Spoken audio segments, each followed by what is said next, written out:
How's it going, everyone? Ryan here, and I gotta say, when this year started, I certainly did not have Animal Crossing New Horizons 3.0 update on my bingo card, but here we are, man. Nintendo dropping a bombshell out of nowhere near the end of the year that Animal Crossing New Horizons is getting an update, and it's pretty crazy. It's been a while since I myself have really dove deep into Animal Crossing New Horizons, not since it was released all the way back in 2020 and into the 2.0 update as well. But I was actually really excited when I heard this news because I was kind of curious what they were going to add after so long of not having added anything to the game whatsoever, and feeling like they fleshed it out as much as they could. What other possible things could they do to make it feel different? And with the release of the Nintendo Switch 2, I guess re-releasing it for the Switch 2 was kind of a given, but it was the rest of the update as well that, as it kept going, I was really excited for what they were showing. And as a huge fan of the series, and as someone who, after watching the update, actually is thinking of getting back into it, getting back into the whole island designing and experiencing the game once again, I wanted to sit down, talk about it. It's been a while, but Animal Crossing is getting an update. Let's talk about it. Of course, as I mentioned, the first thing to talk about is the fact that they're re-releasing the game for the next generation with the Switch 2 edition. And they're doing this to utilize a few of the brand new hardware features that the Switch 2 has that the Switch 1 does not. First and foremost, they are enhancing the resolution and the graphics of the game. Of course, why else would you get a next generation console if one of the things you weren't looking for was improved graphics? And of course, they showed off that they want to utilize the built-in microphone and the Joy-Con controllers into the game as well. With the microphone, they're introducing this megaphone, which I actually think I suggested a very long time ago as a possible feature, which you can use with the built-in microphone on the Switch 2 to call out a resident, and they won't come to you, but they will simply announce on your screen where they are. You can kind of just follow the dialogue box to their location. I thought this was a really nice little quality of life feature because I found it quite frustrating when you were trying to find a villager for a gift or to give them something that they lost, and you would have to scavenge the whole island to find them, especially if you were on an island that was heavily terraformed, so it could be kind of annoying. And this feature is a wonderful way to reduce that frustration on finding your villagers. And with the Joy-Con 2 controllers, I'm gonna say this is more for the folks who do pixel art custom designs, because as far as I could tell, that was really the biggest benefit to being able to use the Joy-Con as a mouse.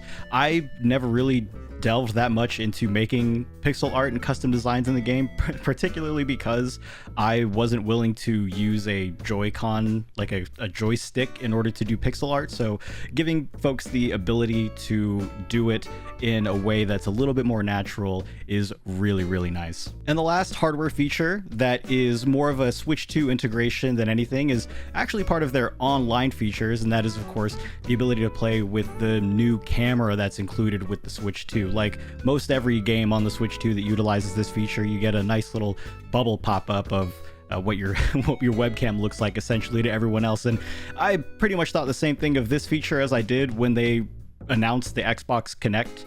You know, yeah, it's a neat feature being able to see people's faces in the game, but it's certainly not one that I'm going to utilize a lot, if at all. And this is already coming from someone who doesn't own a Switch 2. And as I mentioned, this is really an online feature because one of the things that they announced was that the online functionality is going to be upgraded from only 8 players online at a time to 12.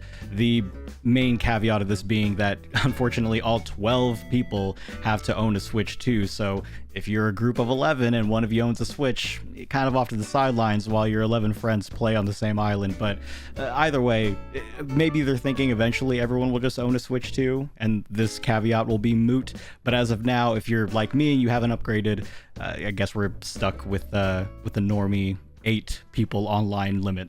And for those of you that own a Switch 2 and are wondering what the newest edition of Animal Crossing is going to look, well, I guess not the newest, but the latest edition of Animal Crossing is going to look like for you, this is it. It's Animal Crossing New Horizons with better graphics and a way for you to use all the cool functions that your Switch 2 offers. Now, back in 2020, when Animal Crossing New Horizons first came out, there were a lot of folks who literally bought the Switch just for this one game, and the fact that Donkey Kong and Mario games existed was kind of an afterthought. We live in a very different world now, obviously, and if you're someone who never got into the Nintendo Switch Animal Crossing New Horizons era back in 2020 and are wondering about, well, what am I getting now if I want to play Animal Crossing New Horizons? Should I get the old Animal Crossing with the old Switch? Is it worth it to get the new Switch and get the new Animal Crossing New Horizons, which they've announced is coming out on January 15th, 2026. So it's just around the corner, not in time for the holidays, obviously, but right around the new year for you to feel like, I guess you have something new to do for 2026. I don't know if this necessarily moves the needle. I know that for me, like I said, I don't own a Nintendo Switch 2. This doesn't really move it for me. Maybe the megaphone is an interesting feature addition, but I'm certainly not currently in the market to pay $500 to be able to call out to Lyman to figure out where he is on my island. I think I don't mind spending the extra 5 minutes of my day looking for a villager. But that's not to yuck anybody's yums. If you are someone who is excited for all of these features and is excited for Animal Crossing New Horizons on the Switch too, then hey, more power to you. As a fan of the series, I'm just happy that, that they're even thinking about the next generation and what to add to it in general. And speaking of adding to it in general, it's time to talk about the most important part of the announcement video, which is, of course, the fact that they are releasing Animal Crossing New Horizons version 3.0, the update, on the exact same day that they'll be releasing the Nintendo Switch 2 edition on January 15, 2026. And this update includes what I think is probably the single most important thing that they have added to this game. There are a lot of quality of life updates we all wanted them to add. They have added so many things from its first few years. They were adding so many things every single month, and even afterwards with 2.0 they added so much with Happy Home Academy. But this one thing that they announced in the 3.0 update is the thing that I am most excited for. But first, I'm going to talk about some of the other things that they announced before getting into that. So if you watch the video about the announcement, you're going to see things a little out of order. But the first thing I wanted to talk about was they announced that they're doing a ton of collaborations, particularly with Zelda, Lego, and Splatoon. But the few features for the collaborations that I thought were really interesting was they're doing this, it's not really a collaboration because it's their own company, of course, but they're releasing all these Nintendo products into Animal Crossing New Horizons that look like game systems. And the coolest part about them is they give you the ability to play classic Nintendo games. You have to have a Nintendo Switch Online membership, of course, but the fact that they're integrating little mini games into the game itself just goes to show that they do kind of care about you being immersed in this island and your character having some sort of life here and entertainment, things of that nature. So I think it's really, really cool. It might seem minimal to most, but them rounding out the edges and adding a few features like this really does add a lot of life into the game. In addition to the Nintendo stuff I mentioned, they're also doing Lego, Zelda, and Splatoon. And the biggest thing with Zelda and Splatoon is the fact that they're releasing 4 new villagers, which is completely new. Even when we got the amiibo card update, the only thing they really did was just add new villagers that just seemed like, oh, okay, here's a new hamster. Adding 4 characters that are from specific series is pretty interesting. And I don't know if this is a sign of things to come. Maybe they want to do more stuff like this later. But being able to get 4 villagers that are themed from other IPs is really, really neat. I don't know if they're going to do this for anyone else or anything else, but the fact that we even have those for those who love Splatoon and for those who love Zelda, what a cool feature. They did, of course, give us one decently needed quality of life update with giving us a storage expansion. Of course, we can now go from 5,000 items in storage to 7,000 with a final upgrade to 9,000. And it's gotten to a point now with 9,000. I mean, you really got to wonder, should they just give us infinite storage? I don't know what that would do to the game's overall performance, but either way, being able to store 9,000 things is a lot. And the fact that you can now store trees, shrubbery, and flowers in the storage as well, that way you don't have to either leave them in your pocket or just put them on your island and it would make it look kind of messy. They needed the expansion more so for the introduction of brand new NPC Rossetti. Well, not brand new NPC, you know what I'm talking about. New to New Horizons. In this version, he doesn't do what I think we all expected him to do, which was to maybe flatten out your whole island or allow you to completely reset without going into the system settings of your game and deleting it kind of manually that way. Instead, what Rossetti does is he tidies up areas that you designate for him, and by tidies up, all he's doing is simply removing items and putting them in storage. He's also cleaning up custom designs and flowers as well, which I think go to storage too. And as someone who has done full resets of islands, i.e. taking all the items, putting them in storage, and terraforming everything flat, while it would have been nice for him to be able to also terraform an area down that you designate for him, being able to simply up and remove all of the items, just like Leaf can remove all the weeds on your island, is super duper helpful. And especially with the fact that there's so many items in the game, I'm sure people are going to be trying out so many different combinations, and with them introducing so many new items, people are probably going to be redecorating their island to be themed completely differently. So having a one-stop shop to be able to touch and move everything is definitely going to be needed,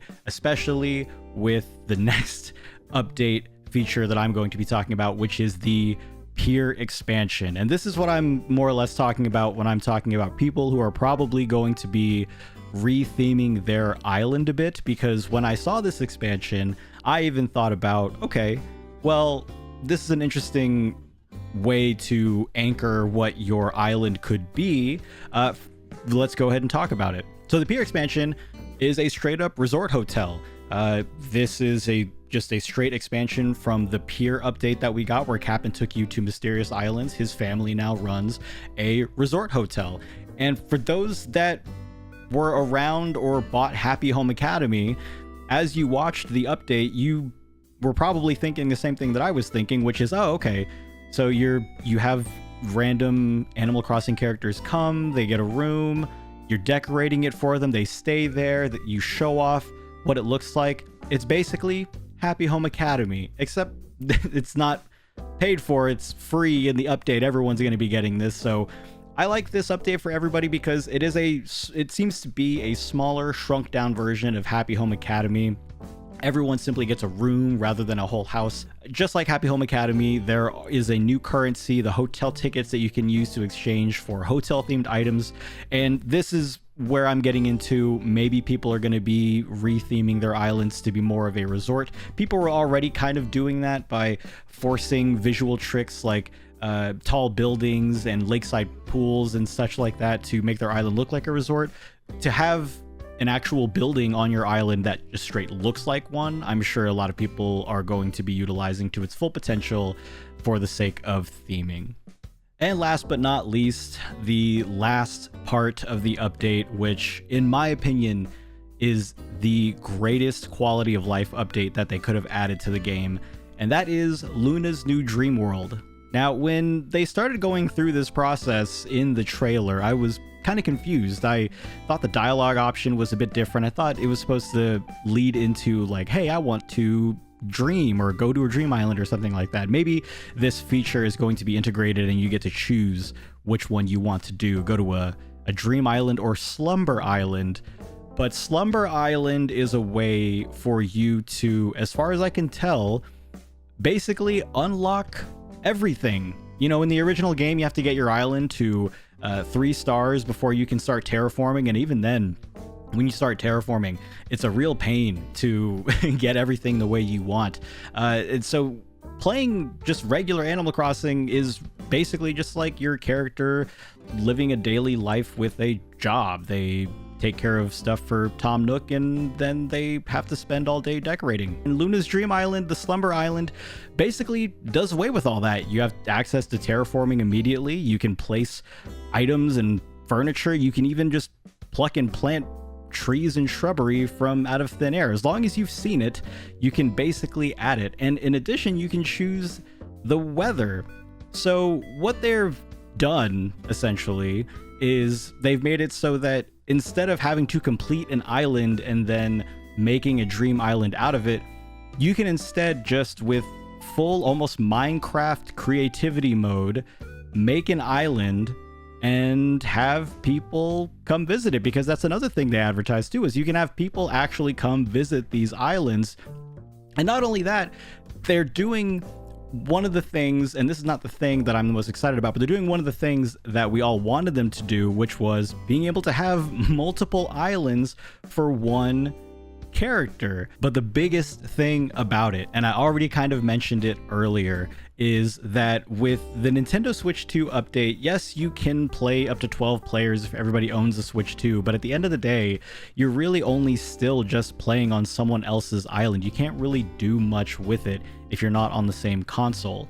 And Luna's Dream World, the introduction of the Slumber Island, has essentially fixed that. Because not only can you visit other people's slumber islands, but the point of them is for you and your friends to be able to finally make your own island together. They're giving access to terraforming to everybody. People can freely place, remove furniture, anything that you can do in regular base Animal Crossing New Horizons. They've gone and said, hey, basically, again, Minecraft creativity mode, everybody's going to be able to work on this island. And this is the feature that when the game first came out, I thought should have been there from the very beginning. It's what my wife and I thought the game were going to be. I'm sure, especially during that time, it's what we all thought the game was going to be. So when it came out that it was only one island per Switch, basically, and nobody could do anything when visiting someone else online, multiplayer became a real big issue for a lot of folks because they didn't want to do it. Now the fact that we can all make an island together means that there's a reason for people to play online with each other now, and I am so excited for the possibility for so many people to finally build a working Animal Crossing community, or island that they've all collaborated on, just like in Minecraft. I know I've referenced Minecraft quite a bit, but everything about this update screams, hey, we're unlocking Animal Crossing for you and your friends, and that's the update, and I'm so excited for it. It's unfortunate that it took 5 years for this feature, 5 years and a new console for this feature to be introduced for all of us. But the fact that it's in the game now, I'm super excited for, and I honestly cannot wait for everyone to be able to actually engage with the game with their friends online in a way that's actually meaningful, and not just a bunch of people running around hitting each other with nets, because that was the extent of what multiplayer could be at the time. And that's pretty much it. The update was incredibly exciting to hear about from Nintendo. It was incredibly exciting to watch and see as every new feature that they were adding was being released into the game. It felt like the days of before, when we were all just waiting every single month for them to add a new thing to Animal Crossing New Horizons, and it was great to get that emotion again. Who knows if there's going to be a 4.0 update later on before we even get the next Animal Crossing, but we all thought we'd get a new Animal Crossing before we got a new update, and that was certainly wrong. Let's see what Nintendo has for us in store for next time, but I'd love to know what you guys think down below. And is there anything that I missed? I think there was something about bulk crafting in the video too that I didn't talk about, but there are so many things that I didn't discuss. I'd love to know what you guys think. Let me know in the comments section down below. Until next time, everybody, thank you so much. I hope you enjoyed, and who knows, maybe I'll see you in the next Animal Crossing video. Take care.